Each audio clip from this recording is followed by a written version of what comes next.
Alright, so we're back with another Star Wars Legends reaction video. So welcome back, guys. If you're new to the channel, welcome. So we're on the fourth one, and this one is called Exar Kun's Murderous Great Sith War. Now, I know Exar Kun because I learned him from the Galactic Timelines video. I learned him from the old Republic, both Sith and Republic history videos. And I gotta say, he is one of my favorite characters. Like, his story is amazing. The fact that he could wield a double-bladed lightsaber too, that's another part because I really like that weapon. And just like his story from becoming a Jedi Padawan to who was very promising in lightsaber combat and tactics and all that, but he became ambitious and started experimenting and learning into the dark side, and that's what led to his downfall. And he managed to build up his own like empire or brotherhood, whatever you want to call it, and wage war against the Republic. So that's why I find really cool about his story. So I'm really excited to see this video. Even though I know his story and who he is, I really don't care because I really like him. So without anything else, let's jump into the video. Following the utter annihilation and the capitulation of the Sith species around 5,000 years before the Skywalker saga, a long period of peace ensued. For almost 1,000 years, there were very few military skirmishes, and the Sith were nowhere to be found. The only real threat to peace was the Third Jedi Schism, an event which saw a group of Jedi turn against the Order in a similar way to the precursors of the Sith had a few millennia earlier. However, through sheer incompetence, these Dark Jedi almost immediately blew themselves up when trying to use an ancient celestial superweapon, meaning the Third Jedi Schism was quickly forgotten. But in around 4000 BBY, the galaxy would shift yet again into a state of war and chaos. The first reason for this was the Mandalorians, a relatively unknown species which had taken over several worlds in the Outer Rim, often using brutal tactics such as the extermination of entire species. The Republic, though, did little to stop them, believing they were little more than backward warlords operating largely outside of Republic jurisdiction. But as they ransacked more worlds, the Mandalorians grew exponentially in strength. Through the seizure of technology and other military equipment, the Mandalorians became far more lethal, with the acquisition of Basilisk war droids being by far the most notable example. Dude, those are really cool looking, in my opinion. The powerful Empress Teta system underwent a violent coup d'etat, ushering Alima and Satao Keto into power. The Ketos were dark-side users enamored by the history of the Sith, and they soon began a holy crusade against the Republic, soon inflicting a series of devastating defeats against the Jedi using their They built a cult, from what I remember. But of greatest consequence to the fate of the galaxy was the decisions of one young Jedi named Exar Kun, a talented but arrogant individual. Exar believed he could study and learn the dark side without fully succumbing to its power. His study of the dark side took him to Onderon, a world which at this time was ruled over by a dark side cult and embroiled in a bloody civil war known as the Beast Wars. This cult had been founded nearly 500 years earlier by a dark Jedi named Freedon Nad, who learned the way of the Sith through the Force ghosts of Naga Sadow, the mad Sith who had invaded the Republic 1,000 years earlier. During Exar's exploration of Freedon Nad's tomb on Onderon, he discovered the ghost of this ancient Sith, who warned him that the dark side was rewarding, albeit dangerous. Nad unveiled hidden scrolls written by none other than Naga Sadow, prophesizing Kun's powerful destiny within the dark side. Heeding the guidance from the scrolls, Exar journeyed to the ancient Sith planet of Korriban. Venturing into the Valley of the Dark Lords, he explored vast tombs holding the remains of bygone Sith Lords. There, Nad tested him by triggering a tomb's collapse while Exar was inside. His leg trapped and in agony, Exar Kun pleaded for salvation. Nad then proposed a deal. He'd rescue Exar Kun if he fully embraced the dark side. But Exar's dark power then surged, and he lifted the debris into the air while simultaneously mending his injuries. Nonetheless, Exar Kun didn't fully embrace the dark side in this moment, although his temporary fall to the dark also meant he lost the ability to fully control the light. Despite the events on Korriban making him less powerful, he chose to depart to Yavin 4, the final resting place of the legendary Naga Sadow. There he found the remains of Sadow's once great army of Massassi warriors. In a savage frenzy, they overcame the depowered Exar Kun, planning on sacrificing him to a giant beast. On the verge of death, Exar Kun fully embraced the dark side, letting out a powerful blast of energy which killed the creature and many of the Massassi warriors. With his power now greater than ever, he vanquished the spirit of Freedom Nad and enslaved the remains of Nagasadal's army, vowing to follow in the footsteps of other great Sith that had come before him.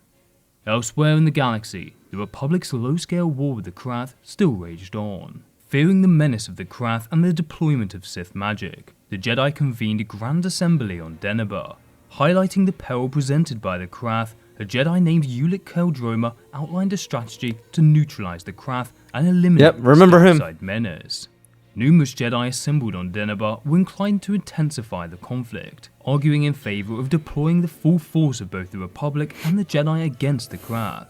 However, Ulic proposed a covert approach. He believed in the possibility of penetrating the Krath ranks and dismantling them from within. But as the Jedi deliberated on their next steps, a Krath corsair cunningly blended in with the myriad of Jedi vessels encircling Deneba. Upon Satal Keto's command, this corsair dispatched a swarm of Krath war droids that descended upon the Jedi congregation. The resulting confrontation was brutal, resulting in the tragic loss of numerous Jedi. Although the Jedi were eventually victorious, the death toll also included the master of Ulic Qel-Droma, prompting him to undertake his undercover plan into the ranks of the Krath. But little did he know, this would not end well for the young Jedi or the galaxy. After infiltrating their ranks, Ulic successfully garnered Alima Keto's trust, but her cousin Satal remained skeptical of him, viewing Ulic's guise of a disgraced Jedi Knight now aligned with the Krath with suspicion. Consequently, due to Satal's doubts, Ulic was seized he got in a relationship. Torture methods. He was also administered Sith poisons, which would leave devastating scars on the psyche of the young Jedi.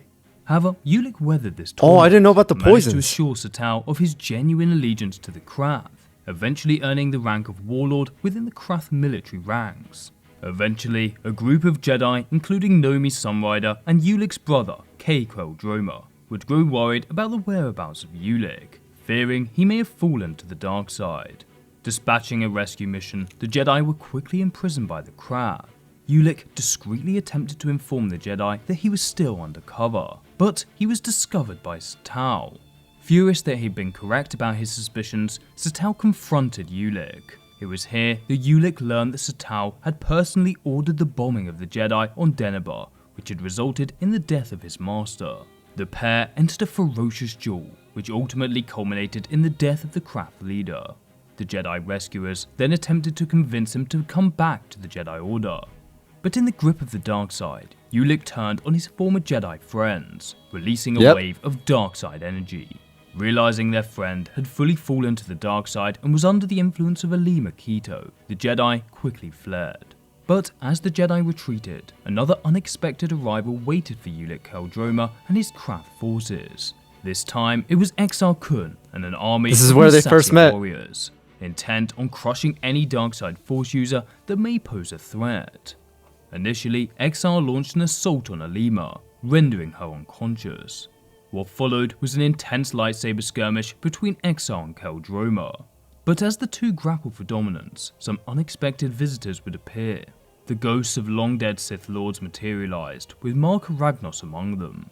Ragnos declared the impending resurgence of the Sith, forecasting their vengeance upon the Jedi. He decreed that Exar Kun and Ulic Qel-Droma would be the heralds of this new epoch. Acknowledging Exar Kun's dedication to Sith teachings and his immense power, Ragnos anointed him the new Dark Lord of the Sith. With the bond solidified between Kun and Qel-Droma, and consequently the Krath and the Sith, they pledged enemies to set became the galaxy allies. aflame and create a new galaxy-spanning Sith Empire. To herald a new renaissance for the Sith, Exar Kun felt the necessity of consolidating a formidable cadre of Force users aligned with the Sith doctrine. Pursuing this objective, Kun voyaged to the Jedi homeworld of Ossus and endeavoured to convince numerous Jedi to renounce the Order and accept him as their new mentor. He posited that the Jedi leadership had intentionally withheld vital knowledge, rendering them weak and vulnerable. Kun's fervent speech instilled uncertainty in many Jedi listeners. The aftermath of the Battle of Deneba had already led some Jedi to introspect, questioning the Jedi and their Force allegiance. When these doubting Jedi learned of the profound Sith insights Kun acquired from Freedom Nad's spirit, and saw proof of his enhanced capabilities via a holocron, several immediately chose to pledge allegiance to Exar Kun. After Exar seized a great deal of darkside artifacts from the Jedi vaults, the Dark Lord and his new Jedi apprentices journeyed to Yavin 4. Upon their arrival on Yavin 4, I didn't know that Yavin 4 these had young that Jedi much of a sensed significance darkside during the presence, Old Republic. which caused a few of them to doubt their decision to join Exar. Kun unveiled a powerful ancient Sith holocron. With a dramatic gesture, he shattered the artifact, asserting its obliteration would dissipate the lingering darkside energies. But instead, breaking this holocron freed the spirits of ancient Sith from their confines. These twisted entities then took control of numerous Jedi in attendance, providing Exar with a small army of loyal darkside adepts. While Exar Kun continued his explorations of experimental darkside techniques, Ulic Qel-Droma continued the Krath's war against the Republic and other neighbouring systems. Gifted to the Krath by Exar Kun, Ulic deployed an ancient Sith superweapon known as the Dark Reaper. This weapon drained the life force of its targets before using the power to create devastating laser beams which could destroy entire cities. I forgot which game it was that had that. Around the Krath's homeworld of Empress Teta, the Republic began a full-scale war against the Krath. However, with the Republic appearing weak, many worlds previously under the Republic's sway began to rebel with the help of Krath resources, diverting the Republic's military's attention away from the machinations of the Sith. Nevertheless, the Jedi were able to inflict a decisive blow on the Krath. Ulic Qel-Droma, although still loyal to the Sith, was conflicted about using the Force Harvester on Nomi Sunrider and his own brother.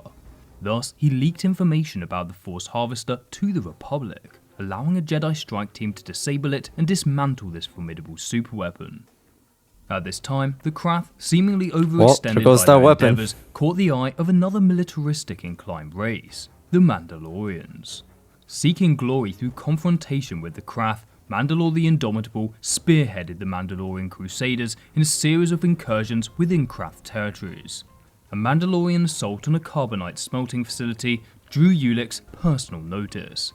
In response, Ulic reached out to Mandalore, demanding the submission of the Mandalorian forces. But Mandalore proposed a duel against Ulic to determine the fate of the Empress Teta system. Agreeing to the face-off, Ulic set the stakes. If Mandalore won, he would get jurisdiction over the Krath, but if Ulic emerged victorious against Mandalore, then the Mandalorian factions would rally beneath the banners of the Sith. Bro, that would be a huge boom. Both commanders and their legions converged on the deep core planet of Kuar, on the plains of Harkul. Intending to neutralize Ulic's force advantages, Mandalore dictated the terms of the duel. The duel would transpire high above the surface on a series of interlinked chains. Moreover, Mandalore would employ a specially modified Basilisk war droid, whereas Ulic was denied any such battle mount. Although Mandalore initially had the advantage, as the confrontation unfolded, Ulic leveled the playing field by obliterating Mandalore's Basilisk, forcing the Mandalorian leader into direct combat.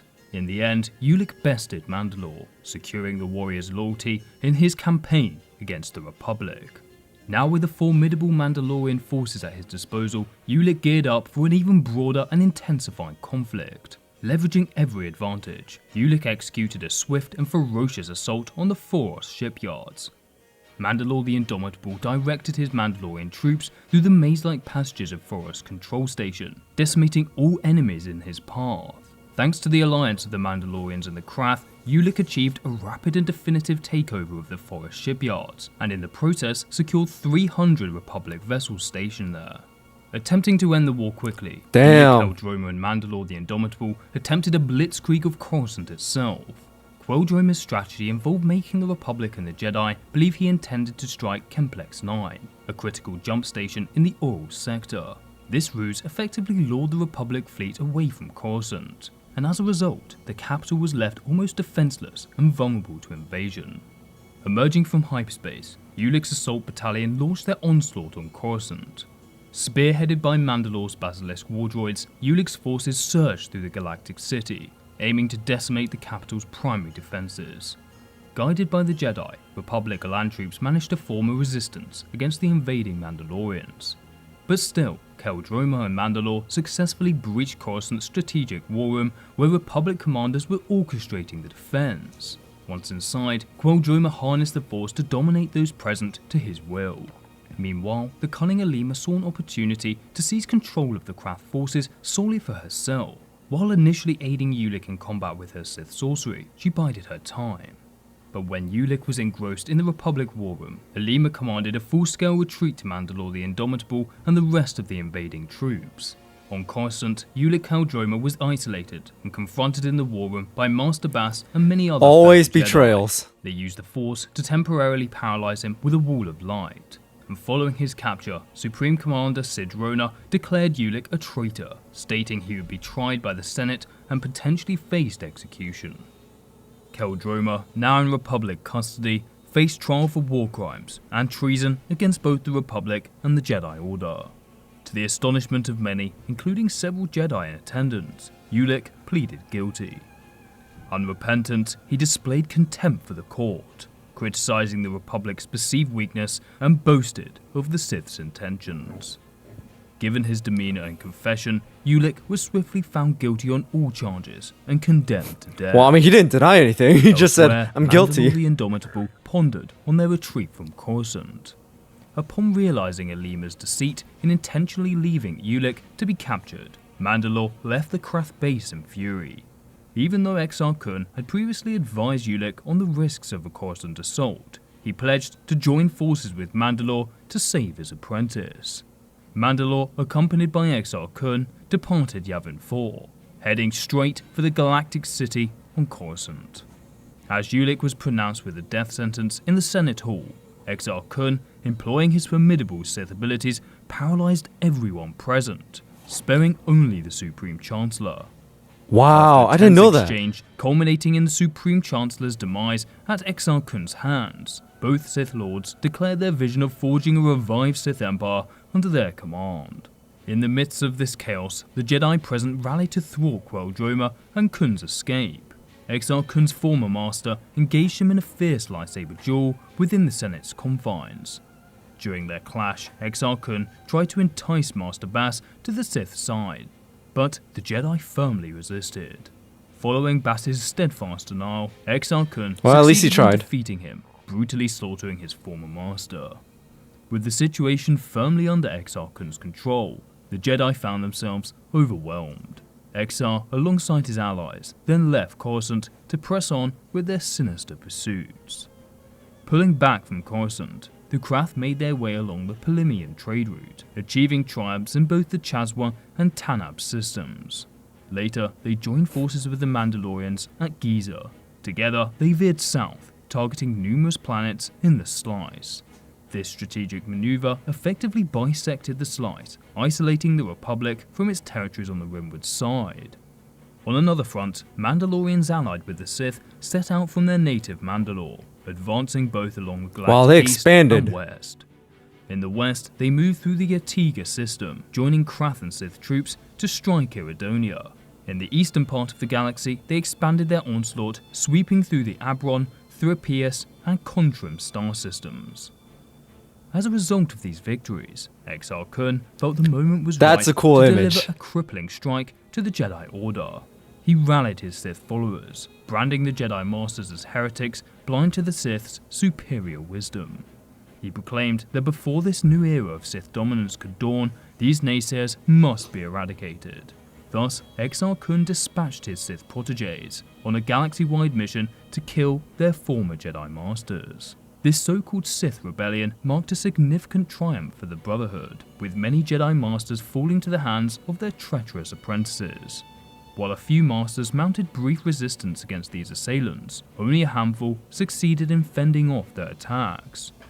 The Sith further escalated their assault by releasing Terentatex, Sith-created creatures that thrived on the blood of those strong in the Force. These fearsome beasts were set upon Jedi-held worlds. Oh, I know this including creature. Python, Kashyyyk, and Tatooine. Another important part of Exar Kun's strategy was the neutralization or seizure of Force-rich assets in the Jedi's possession. He therefore targeted Ilum, the main source of Jedi lightsaber crystals, significantly hampering the Jedi war effort.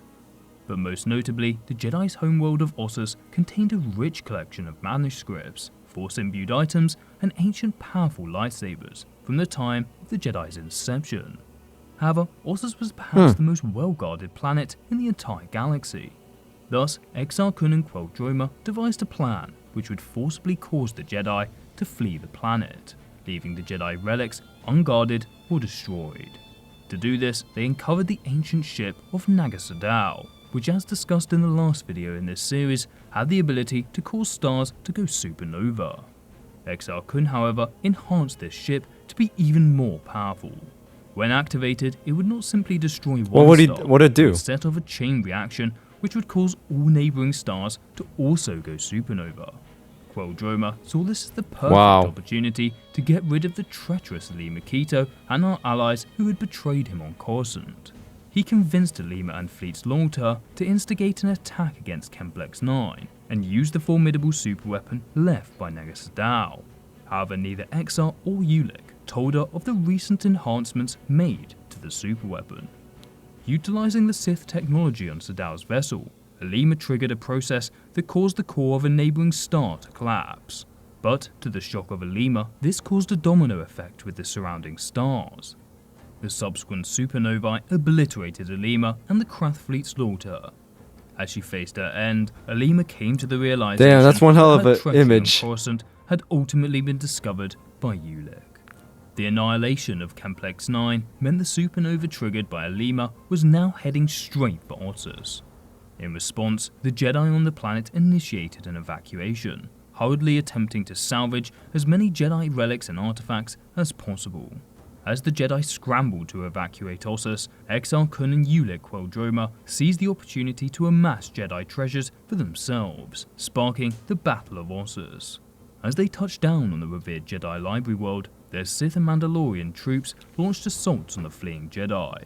Amidst the chaos, Exar Kun zeroed in on his primary objective, the residence of Master Ood Banar, a known keeper of valuable Jedi artifacts. Facing Master Banar, Exar Kun soon realized that a direct duel was not Banar's intention. Instead, tapping into the deep connection he had with Ossus, Banar transformed himself into a massive tree. This act not only shielded him from I am Groot, but also cleverly safeguarded the invaluable Jedi artifacts beneath his wooden form. Bested, Exar Kun hastily retreated back to Yavin 4. Meanwhile, Queldroma sensed his brother Ulic's presence above Ossus and felt compelled to pull him back to the light side of the Force. Kay tried to communicate with Ulic, but Ulic, resenting his brother's interference, engaged him in a dogfight. With assistance from nearby Mandalorian basilisks, now Ulic here comes the successfully downfall. shot down Kay's vessel, forcing it to crash upon Ossus. Consumed by anger and the Darkside's pull, Ulic confronted his injured sibling on the planet's surface. Even as they locked in a lightsaber duel, Kay hesitated to harm Ulic.